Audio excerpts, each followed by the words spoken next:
Welcome back. We are talking with Jacksonville Sheriff John Rutherford about a very tough budget year once again. And before we get to the pension, which obviously is a tough topic for a lot of folks, let's finish talking about your possible solutions. It's unusual to hear you talking about raising taxes, and I know you're saying I'm not talking about raising taxes. Well, but you are. Pay what you paid last year. You'll pay what you paid last year, but the tax rate would increase. That's right.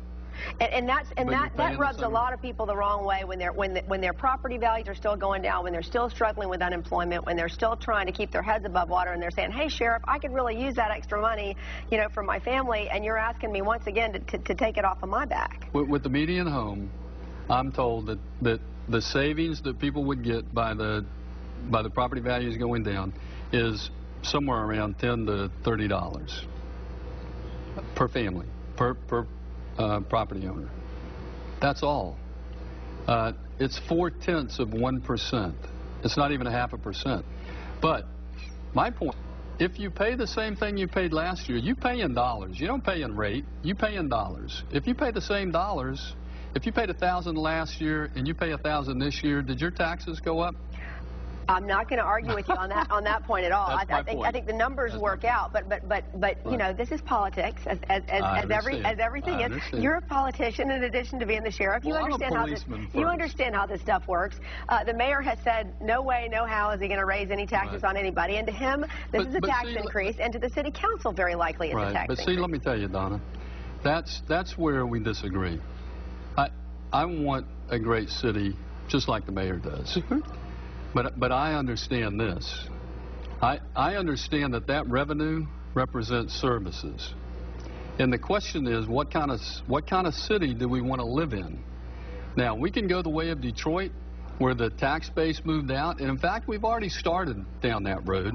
If you go look in the Blueprint for Prosperity report, they showed from 1990 to 2000, the number of people that work in Duval County but now choose to live outside Duval County went up 45% in that one decade. That concerns me. And those people aren't moving out for lower taxes. They're moving out for a quality of life. A quality of life that I know with these cuts we cannot provide. Because when I lay those CSOs off, I have to then put the onus back on FHP, whose job it's always been to work the crashes on state roads. They're going to have to take that up. We're also going to close, Donna, one of the best in-jail drug treatment programs in the country. We did a report on that earlier. It is saving lives. The recidivism is down. That means crime, you know, it's helping to reduce our crime. That's why our crime numbers are the lowest they've been in 40 years. The lowest numbers we've had in 40 years. Because the previous mayor gave us the resources to fight this, the journey and through my budget. And we've done exactly what I told them we'd do. I said, you give me the resources, and we'll drive crime down in this community. All right. Well, the elephant in the room, obviously, is the pension. It absolutely is. Everybody, we have been talking about this, I want to say, for decades. I think you're right. I think you're right. And every time a new mayor comes in, we hear this is the time we're going to deal with the pension issue. Yet when it comes down to it, the unions have a big say in this. It's hard to get everybody to the table agreeing to even approach the issue, much less come up with a solution.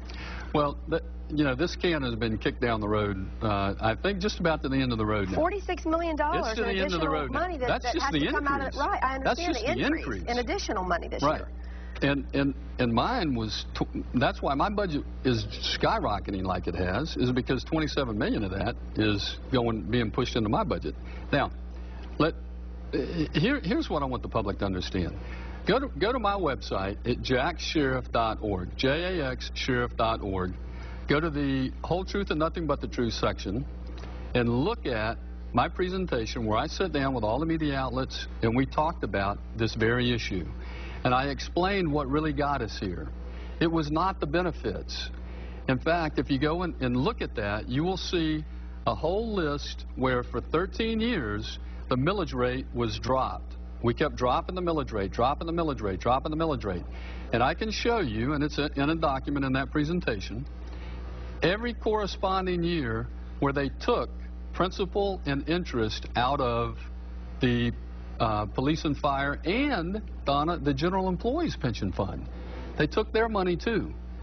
And so to the tune now over that 13-year period of $274 million in principal and interest. Now, if this was all about just the benefits that officers are receiving, if that's what put the police pension in the financial ditch it's in, how come the general employees pension fund is in the same financial ditch? You know why? Because they took their money too.